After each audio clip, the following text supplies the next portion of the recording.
Ladies and gentlemen, as you guys know, when it comes to Call of Duty, I love two things. I love a good storyline and I love a good Call of Duty mystery. And this video checks both of those boxes. And in fact, it's something that we've covered here on the channel before. We've covered and talked about Adler being captured, and we've answered a lot of questions with that. Who captured him? We know Stitch captured him. Where is he being taken? He was taken to Laos, and then he was being taken to Verdansk.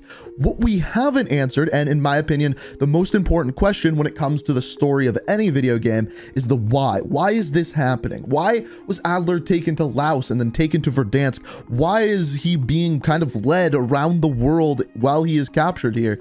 And that is what we are going to dive into today. And a lot of these questions can actually be answered by some context clues within the cutscene. And that's the mystery that we're going to be attempting at least to answer today. And that's what we're going to do. But first, I have to tell you about today's video sponsor. So let's dive over into different shirt Inkslasher to tell you about today's sponsor. So today's video is sponsored by Warpath. I know you guys like playing war games since you watch the videos, and that is why Warpath has decided to sponsor the channel. Warpath is an authentic World War II real-time strategy game available on iOS and Android, and you can play it for free by clicking the first link down in the description. If you don't know what Warpath is all about, Warpath is an RTS game using real-life World War II units and weapons. Some things that I personally love about the game is, first of all, there's a story mode. You guys know that I like that, the PvE element, but you can also play PvP against other players as well. Well, my favorite part about Warpath is that it has missions based off of real-world World War II battles. For example, Normandy landing or the defense of Moscow. The game brings rich historical storyline and authentic World War II army units, tanks, weapons, everything like that. You can join an alliance to expand your territory together. And don't worry, unlike other games, you can play stress-free. If you get wiped out, you don't lose all your stuff. Now, if you want to check out Warpath for free, you can click the link down below, and then you can use code Warpath2021 to receive some awesome rewards. You get 200 gold, 100,000 military funds, 100,000 steel, 100,000 crude oil, and 100,000 army experience, which is huge. Another thing that I love about this sponsor is they're on top of this doing a giveaway. So if you're one of the most active players that hop on and play, you can win a PS5, a Nintendo Switch, or Amazon gift cards, which is awesome. And if you want to check that out, that'll also be linked down below. And on top of this, by clicking the link and checking out the game, you're also helping support the channel, which I always appreciate. So check out that link down below, and with Warpath, you're in command now. All right, so diving into Adler. As far as Adler goes, he has two different stories. He has the campaign story, and then he has the story that begins after the campaign is over. And this story revolves around actually some actions committed in the past. You see, in the past, as we find out, Stitch was captured on Rebirth Island at the invasion of Rebirth Island when Alex Mason was there, when Hudson was there, when Weaver was there, and everything like that.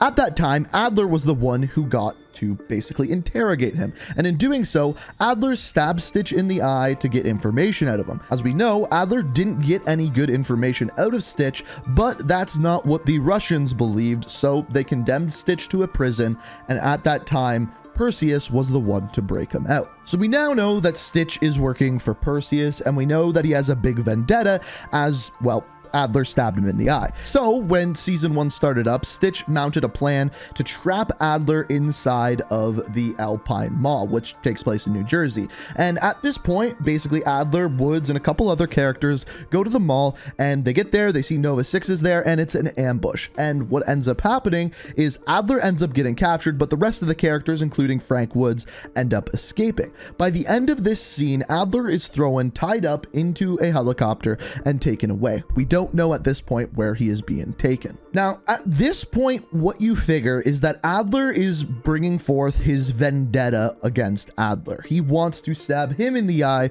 to get revenge for what Adler did to him, and maybe even kill him or take him out, whatever you want to say. But that's not what happens. This is where the story actually gets interesting. As we find out at the beginning of season 2, Woods and some other characters track Adler down to Laos, the exact same location where Black Ops 1 took place. I have a whole separate video talking about that, and only somewhat has to do with what is going on here, and we're gonna dive into that. But he's taken to Laos, and we get introduced to a new character by the name of Naga. So Stitch and Naga are talking on the radio, and this is what we end up hearing from them. Stitch, the rats are here. Adler's secure and headed to you in Verdansk. Good. Make them believe we care about the Nova 6 supply lines. So there are two huge parts to this. The first of which is the fact that Adler was in Laos.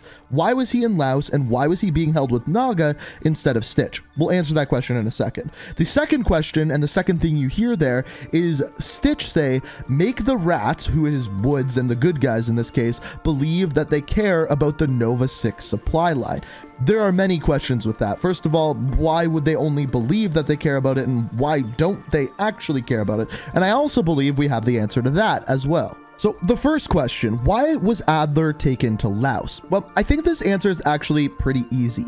First of all, we know that this is the exact same location where Black Ops 1 takes place, based off of the downed airplane that they find in Black Ops 1, and that we then see on the mountain at the very beginning of the cutscene. We know that this is the exact same area, and what ends up happening in this area in Black Ops 1 is Woods, Mason, and Bowman are captured and interrogated by these Laos people. And as we know, Naga is one of the people who is actually in charge of this faction of Laos soldiers who are working for Perseus, who are transporting weapons and Nova 6 gas for Perseus. We also know, because of Black Ops 1, that these soldiers also specialize in torturing people via the Russian roulette scene in Black Ops 1. So I truly believe that Adler was transported to Laos to be interrogated and to get information taken out of him. And as we know, based off of Adler's character, they probably couldn't get anything out of him. So at that point, they decide to transport him to Verdansk. This is where things get confusing. This is where the why becomes even more complicated. So first things first, we have to address the one rumor that everyone is saying, that Adler was on the Vodyanoi, the boat that came to Verdansk in Warzone currently. First of all, we do know that that boat did launch in 1984 and then was at sea for basically 40 years and then showed up in 2021 in Verdansk. But also we know that Adler was not in or on Rebirth Island. He was in Laos. So no, Adler was not on the Vodyanoi. So the one question I actually don't have an answer to, and I would love to hear your theories down in the comments, is why they are sending Adler to Verdansk, specifically to Verdansk. We know that in the Cold War, there were two separate factions working there. You had Imran Zakhaev, who was the one who was running the various different nuclear silos, and then you had Perseus, the one trying to take over the nuclear silos. We know this because of the intel that we found that has now been taken out of the game, so you're just gonna have to trust me on that one. So then you have Naga and Stitch, who are the two people working for Perseus, who are then sending Adler to Verdansk.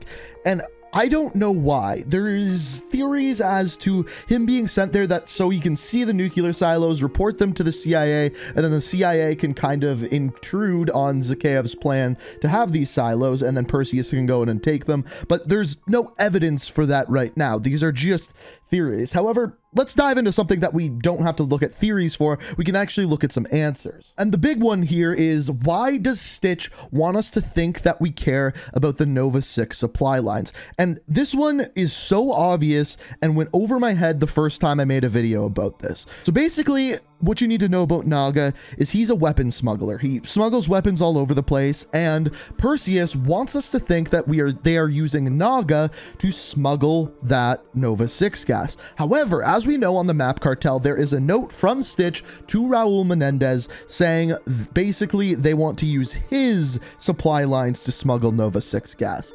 So what Stitch wants us to think is that we need to focus on Naga's supply line. But in reality, Menendez is the one shipping the Nova 6 gas, and that is how he rises to power for Black Ops 2's story, is basically making money off of Perseus's back by smuggling Nova 6 gas. We also know that Perseus has this obsession with nukes. That's what the whole Black Ops Cold War campaign is about, and on top of this, based off of the intel that we have found in the past in Warzone, he was trying to take these nukes away from Zakhaev and have them for himself within Verdansk. And in fact, if you follow the story of Warzone, that is why the bunkers were shut down in Verdansk. Imran Zakhaev shut them down so that Perseus could not get his hands on the nukes, because Zakhaev knew that Perseus would use them. So I think this use of Nova 6 gas and the supply line are all just a shroud to try to get control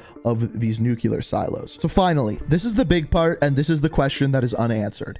Why Adler? Why is Adler captured captured, and why are they sending him all over the place? Well, if we look at what's been added to Black Ops Cold War, we have Sanatorium. This is a map specifically designed around an area to brainwash people. Basically, Sanatorium is the place for Operation Brain, but obviously in Russian.